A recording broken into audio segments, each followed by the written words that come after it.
Louise avait toujours porté son adoption comme une seconde peau, une partie d'elle qu'elle ne pouvait ni cacher ni pleinement intégrer aux yeux de certains. Dans le cocon familial, l'amour de ses parents adoptifs était un soleil constant, une chaleur indéfectible qui avait nourri sa nature généreuse et son grand cœur. Pourtant, à l'ombre de cet amour, la relation avec sa sœur aînée, Charlotte, ressemblait davantage à un jardin où seules les épines semblaient prospérer. Charlotte, de 3 ans son aînée, ne manquait jamais une occasion, même subtile, de lui rappeler qu'elle n'était pas du même sang. Ce fut donc avec une joie sincère, pure et dénuée de toute amertume, que Louise accueillit l'annonce des fiançailles de Charlotte. Sa sœur allait épouser Pierre, un jeune homme ambitieux qui semblait l'adorer. Louise imaginait déjà le bonheur de Charlotte, la beauté de la cérémonie, et une lueur d'espoir naissait en elle, peut-être cet événement marquerait-il un tournant, une occasion de resserrer des liens distendus. Elle se surprit à rêver d'un rôle, même modeste, dans les préparatifs, d'un partage complice qu'elle n'avait jamais vraiment connu avec sa sœur. Quelques jours plus tard, alors que Louise arrosait les géraniums sur le balcon de l'appartement familial, humant l'air frais du matin, Charlotte apparut, déjà vêtue d'une robe élégante, un air de triomphe sur le visage. Elle tenait à la main une ébauche de faire-part, ornée de dorures. « Alors, tu as l'air contente pour moi », lança Charlotte, plus comme une constatation que comme une question. « Bien sûr, Charlotte. »« C'est merveilleux », répondit Louise avec un sourire radieux. « Pierre est un homme charmant. Vous formerez un couple magnifique. Si tu as besoin d'aide pour quoi que ce soit. » Le sourire de Charlotte se glaça imperceptiblement. Elle fit un pas vers Louise, son regard se durcissant. « Écoute, Louise, il faut qu'on soit clair. Concernant le mariage. » Elle marqua une pause, savourant visiblement l'effet de ses prochains mots. « J'apprécierais que tu ne viennes pas. » Le choc fut si brutal que Louise crut d'abord avoir mal entendu. Le bourdonnement de la ville en contrebas sembla s'évanouir. « Que, quoi ? Mais pourquoi ?» bégaya-t-elle, son sourire s'effaçant pour laisser place à une incrédulité douloureuse. Charlotte la toisa de haut en bas, un pli de mépris au coin des lèvres. « Franchement, Louise, tu ne fais même pas vraiment partie de la famille et tu penses être la bienvenue ?» Sa voix était tranchante, dépourvue de toute trace de compassion. « C'est mon jour, le plus beau jour de ma vie. Et pour être honnête, je ne veux pas voir ton visage impur là-bas. Cela gâcherait tout. » Chaque mot était une gifle, une blessure qui s'enfonçait profondément dans le cœur de Louise. Impur ? Le mot résonnait dans sa tête, abject, cruel. Les larmes lui montèrent aux yeux, mais elle lutta pour ne pas les laisser couler devant sa sœur. Elle sentait le sol se dérober sous ses pieds. Comment Charlotte pouvait-elle être si inhumaine ? C'est mieux comme ça, tu comprends, conclut Charlotte, déjà détournant le regard, comme si la conversation était close et la réaction de Louise sans importance. Elle agita nonchalamment le faire-part. Ce sera une cérémonie magnifique. Très sélecte. Louise resta là, pétrifiée, le cœur en miettes. La joie pure qu'elle avait ressentie quelques instants plus tôt s'était transformée en une agonie sourde. Elle ne trouva rien à répondre. Que dire face à une telle haine ? Lorsque Charlotte fut rentrée, laissant Louise seule avec sa douleur, celle-ci s'adossa au mur, les jambes tremblantes. La cruauté de sa sœur était une chose à laquelle elle aurait dû s'habituer, mais cette fois, elle avait dépassé toutes les limites. Et le plus ironique, le plus tragique dans tout cela, était le secret que Louise portait. Un secret qui rendait cette exclusion encore plus absurde et révoltante. Car ce que Charlotte ignorait, ce que personne à part ses parents ne savait, c'est que Louise s'était engagée, plusieurs mois auparavant, à financer la moitié des dépenses somptueuses de ce mariage. Une promesse faite à ses parents, pour alléger leur fardeau financier et parce qu'ils rêvaient d'offrir à Charlotte le mariage de princesse qu'elle désirait tant. Louise, avec ses économies durement gagnées, avait voulu contribuer discrètement au bonheur de sa sœur, espérant peut-être, au fond d'elle, que ce geste apaiserait les tensions. Elle ferma les yeux, une larme amère traçant un sillon sur sa joue. Son visage, impur, ne serait pas au mariage, mais son argent, lui, y serait bien présent, finançant l'hypocrisie et la splendeur d'une fête dont elle était bannie. La blessure était profonde, béante, et le chemin à venir lui paraissait soudain insupportablement sombre. Les jours qui suivirent la cruelle sentence de Charlotte s'étirèrent en une brume de chagrin et de révolte contenue. Louise accomplissait les gestes du quotidien comme une automate, un voile de tristesse permanent ternissant son regard habituellement lumineux. Le plus lourd fardeau restait invisible aux yeux du monde, son engagement financier. Assise devant son ordinateur tard dans la nuit, elle cliqua sur « Valider » pour un nouveau virement destiné à un traiteur extravagant choisi par Charlotte. Chaque euro versé était une épine de plus dans son cœur, un rappel cuisant de l'injustice. La colère grondait en elle, furieuse, mais une promesse est une promesse, surtout envers ses parents qu'elle aimait plus que tout et qui, elle le savait, se sentaient déjà si coupables et impuissants face à l'attitude de leur fille aînée. Les souvenirs affluaient, impitoyables. Elle se revit, à 10 ans, lors de l'anniversaire de Charlotte. Toutes les amies de sa sœur étaient là, parées de leurs plus belles robes. Louise, timide mais pleine d'espoir, avait voulu se joindre à leur jeu. « Non, pas toi », avait sifflé Charlotte, son visage d'enfant déjà capable d'une dureté surprenante. « Maman a dit que tu étais spécial, alors reste dans ton coin spécial. Tu n'es pas comme nous. » Ces mots, prononcés il y a si longtemps, résonnaient encore avec une clarté douloureuse, écho lointain au « visage impur » d'aujourd'hui. Mais il y avait aussi d'autres souvenirs, des parenthèses de lumière pure. Le visage doux de sa mère adoptive se penchant sur elle un soir où, après une nouvelle pique de Charlotte, Louise avait demandé en larmes pourquoi elle était différente. « Tu es différente parce que tu es doublement aimée, mon trésor », lui avait-elle murmuré en la berçant. « Choisie et chérie. Ne laisse jamais personne te faire douter de ta valeur. » Son père, avec sa force tranquille, lui construisant une cabane dans le jardin, leur refuge secret, où il lui racontait des histoires de terre lointaines, lui faisant sentir qu'elle appartenait à quelque chose de vaste et de merveilleux. C'était pour eux, pour cet amour indéfectible, qu'elle tenait bon, qu'elle honorait sa promesse, même si cela la rongeait de l'intérieur. Un après-midi, cherchant à fuir l'atmosphère pesante de la maison où les préparatifs du mariage devenaient le seul sujet de conversation, Louise se réfugia dans un petit café qu'elle aimait pour son calme. Elle s'installa à une table près de la fenêtre, un livre ouvert devant elle, sans vraiment lire. C'est alors qu'un homme, qui venait de renverser maladroitement son propre café à la table voisine, se tourna vers elle avec un sourire contrit et charmant. « Toutes mes excuses si je vous ai éclaboussé. Je suis terriblement gauche aujourd'hui. » Il s'appelait Gabriel. Architecte, comme il le lui apprit rapidement, avec des yeux vifs et un air bienveillant qui la désarmèrent. Ils engagèrent la conversation, d'abord timidement, puis avec une facilité surprenante.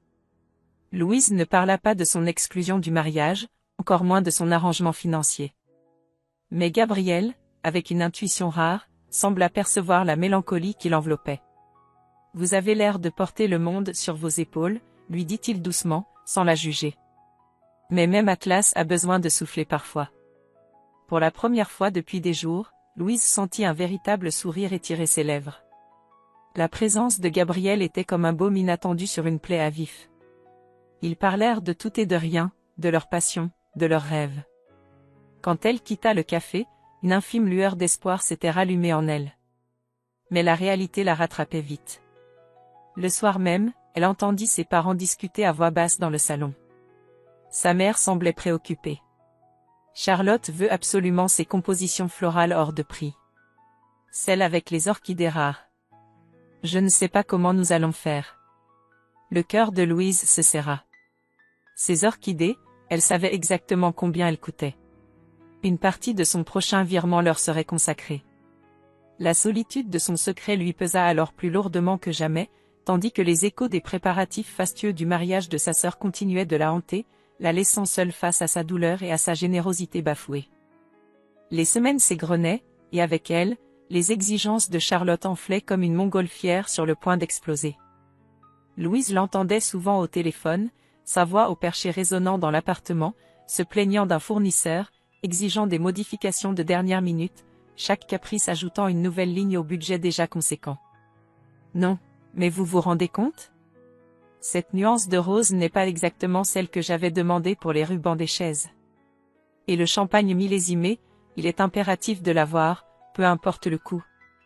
Papa et maman paieront, lançait-elle avec une assurance déconcertante, ignorant que chaque « papa et maman paieront » signifiait en réalité « Louise paiera ». Les parents de Louise, justement, semblaient naviguer en eau trouble. Louise les voyait échanger des regards préoccupés lorsque Charlotte n'était pas là, soupirer discrètement après une nouvelle tirade de leur fille aînée. Un soir, sa mère lui confia à demi-mot, en rangeant la vaisselle, « Ta sœur, elle est si tendue, si exigeante. J'espère tellement que tout sera parfait pour elle, qu'elle sera heureuse. » Dans sa voix, Louise percevait la fatigue, l'impuissance, mais aussi cette lueur d'espoir obstiné que Charlotte finirait par apprécier les efforts faits pour elle, et peut-être, par miracle, changerait d'attitude envers Louise. Mais l'espoir de Louise, lui, s'amenuisait jour après jour. Ses rencontres avec Gabriel étaient devenues des bouffées d'oxygène. Ils se voyaient pour un café, une promenade au parc. Louise ne lui avait toujours pas avoué l'ampleur de son sacrifice financier, mais elle lui avait parlé de la difficulté d'être mise à l'écart, de la pression familiale diffuse. Gabriel écoutait, sans jamais la presser, offrant une perspective simple et saine. « Tu sais, Louise, » lui dit-il un après-midi alors qu'ils partageaient une pâtisserie, « même si c'est ta famille, tu as le droit de poser des limites. Ton bien-être compte autant que celui des autres. Te sacrifier constamment ne rendra personne véritablement heureux à long terme, et surtout pas toi. » Ces mots firent écho en Louise. Elle avait toujours cru que son devoir était de s'effacer, de donner sans compter. Mais la remarque de Gabriel sema une graine de doute, et si elle avait le droit de dire non? Et si sa générosité était, en fait, prise pour acquise, voire exploitée? La révélation, brutale et esséurante, survint un samedi matin.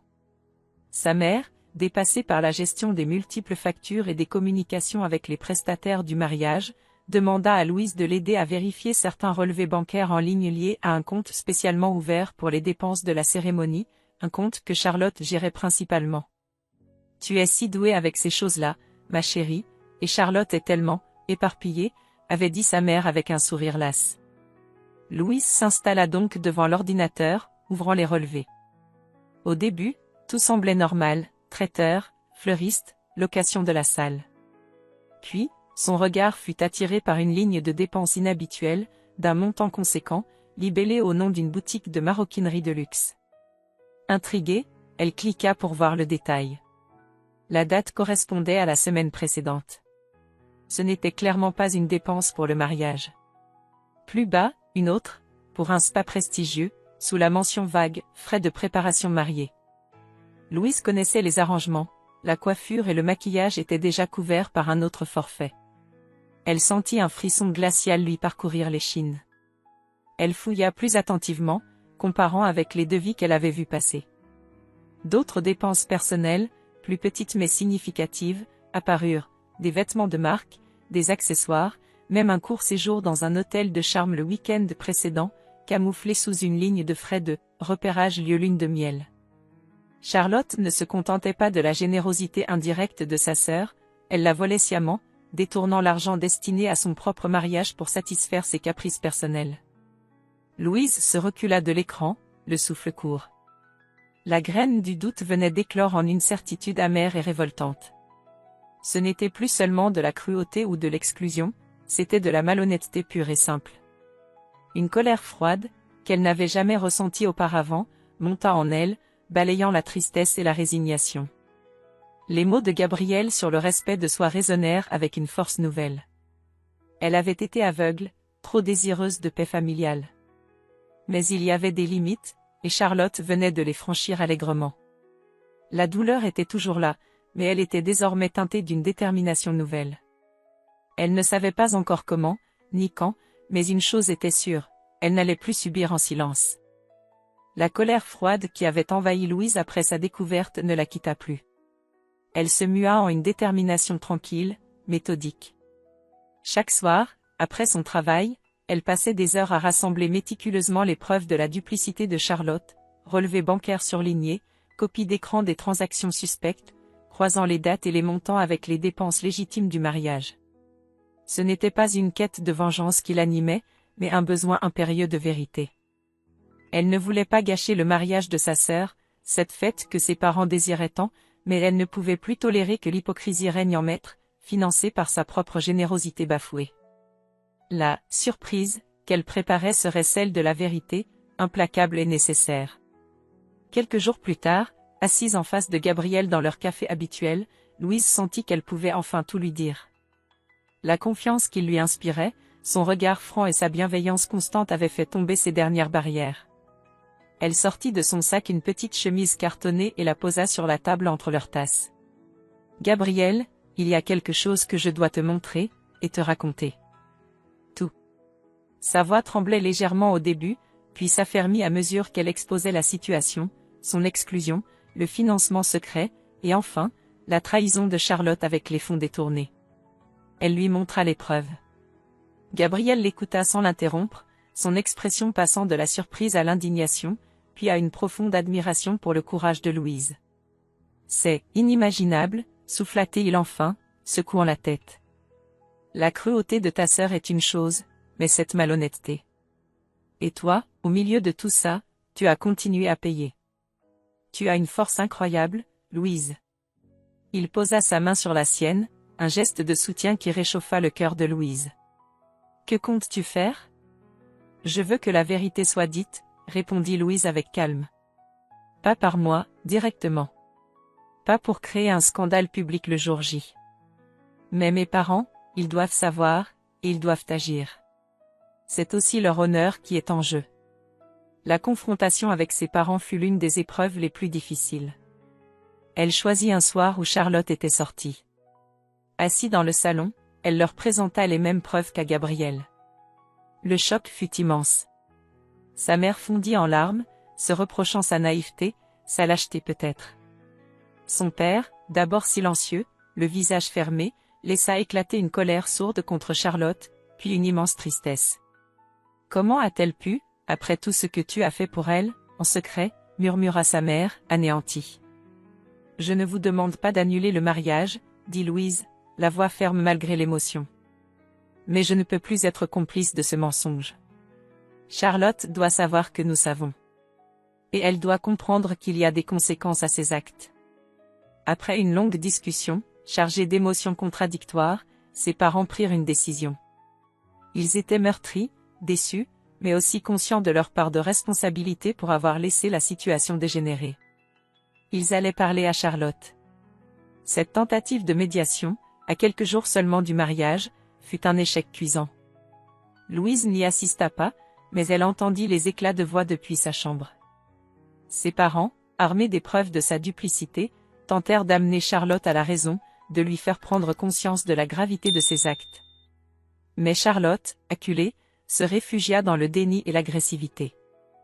Elle les accusa de vouloir gâcher son bonheur, de prendre le parti de l'autre, de ne jamais l'avoir vraiment comprise. Elle resta inflexible, niant toute malversation intentionnelle, parlant d'erreurs, de malentendus, refusant de présenter la moindre excuse à Louise ou de reconnaître l'ampleur de son ingratitude. « C'est mon mariage. Vous n'allez pas me faire ça, » hurla-t-elle avant de claquer la porte de sa chambre. Le soir, son père vint trouver Louise.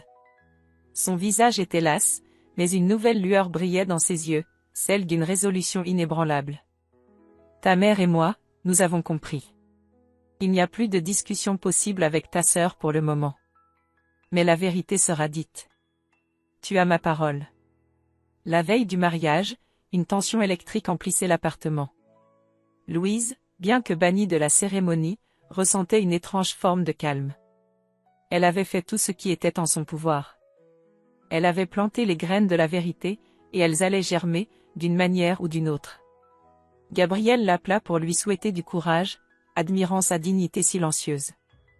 Elle savait qu'elle ne serait pas physiquement présente, mais une partie d'elle, la plus intègre, la plus forte, serait là, attendant l'heure de la confrontation, celle où les masques tomberaient enfin.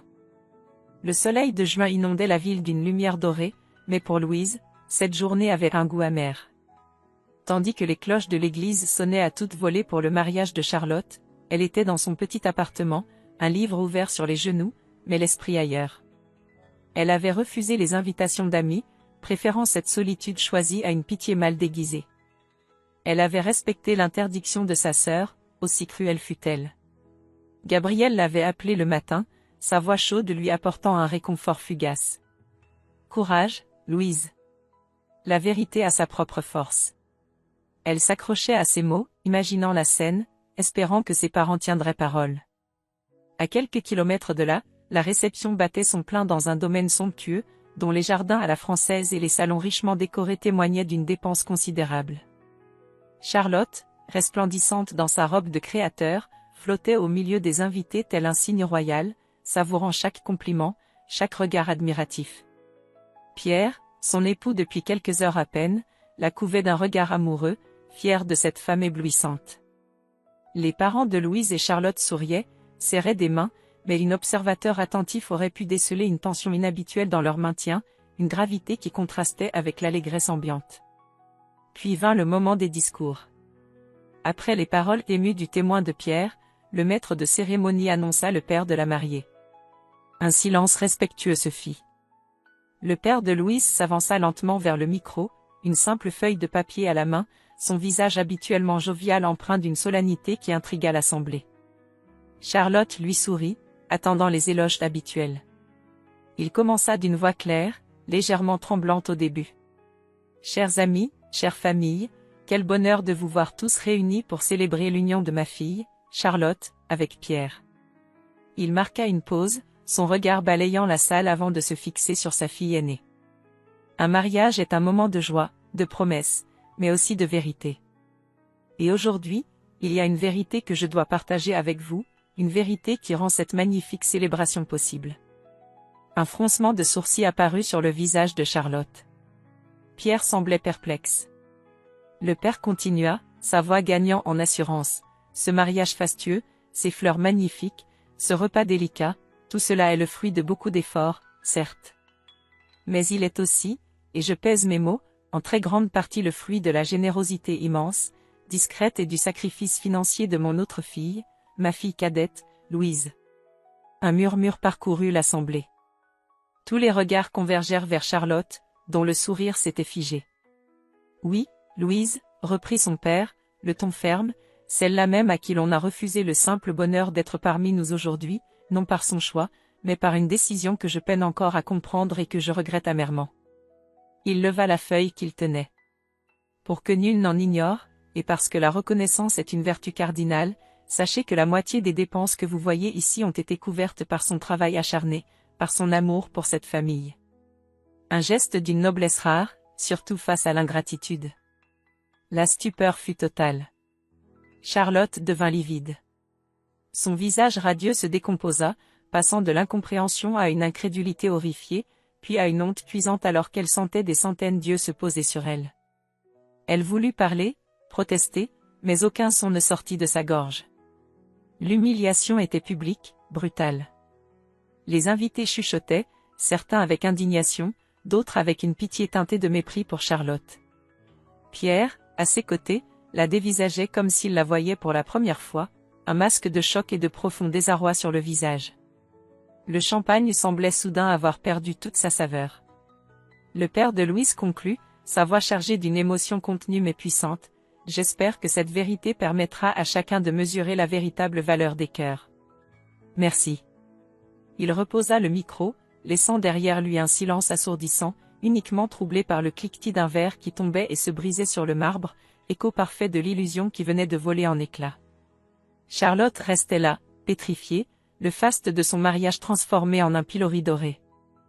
L'onde de choc de la révélation paternelle se propagea dans la salle de réception avec la rapidité d'un incendie. Le silence initial, lourd et stupéfait, laissa place à un brouhaha confus.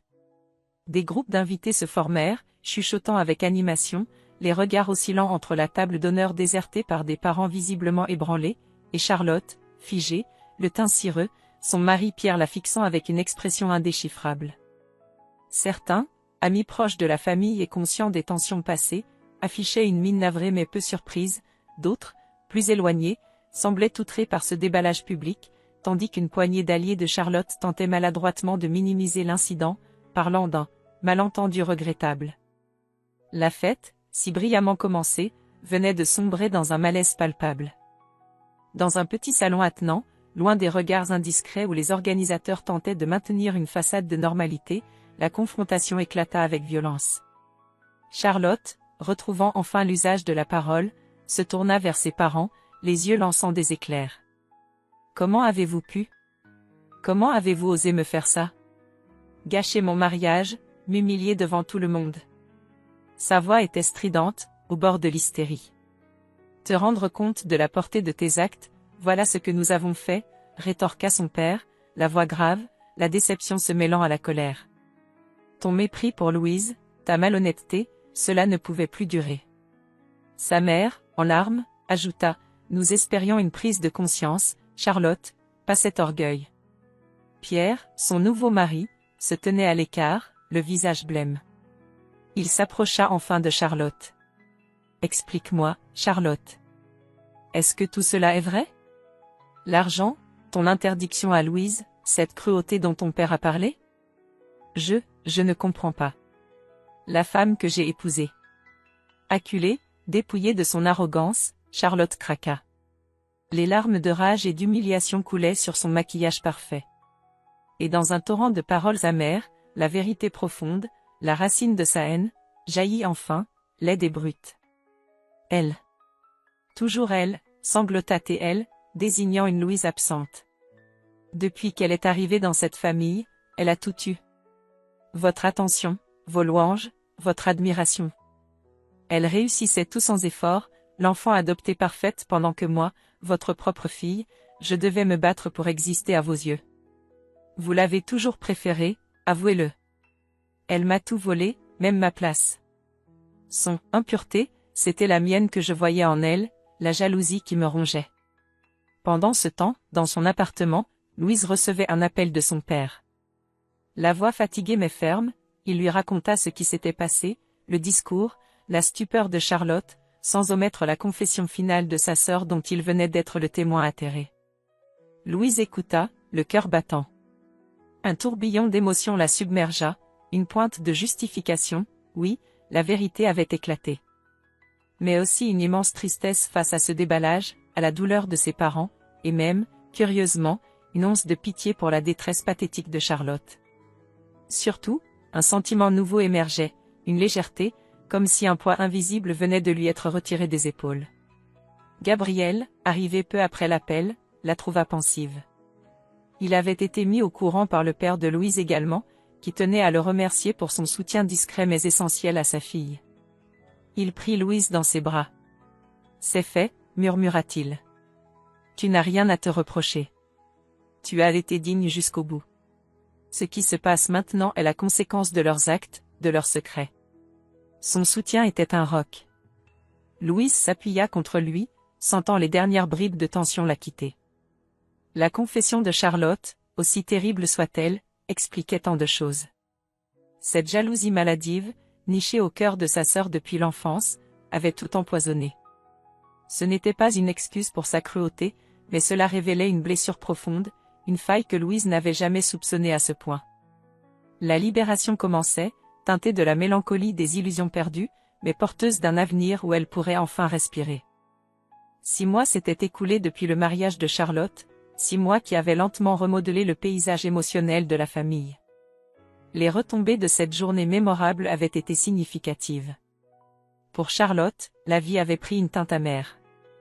Son mariage avec Pierre, entamé sur un séisme de révélation, était devenu un champ de mines de non-dits et de déceptions. Pierre, bien que toujours présent, gardait une distance polie, luttant pour concilier l'image de la femme qu'il pensait épouser avec la réalité brutale de son caractère et de ses actions passées. Isolée, ayant perdu le respect de beaucoup, Charlotte commençait à peine, et douloureusement, à entrevoir le vide de ses propres choix, bien que le chemin vers une véritable prise de conscience semblât encore long et incertain. Pour Louise, en revanche, ces mois avaient été synonymes de renaissance.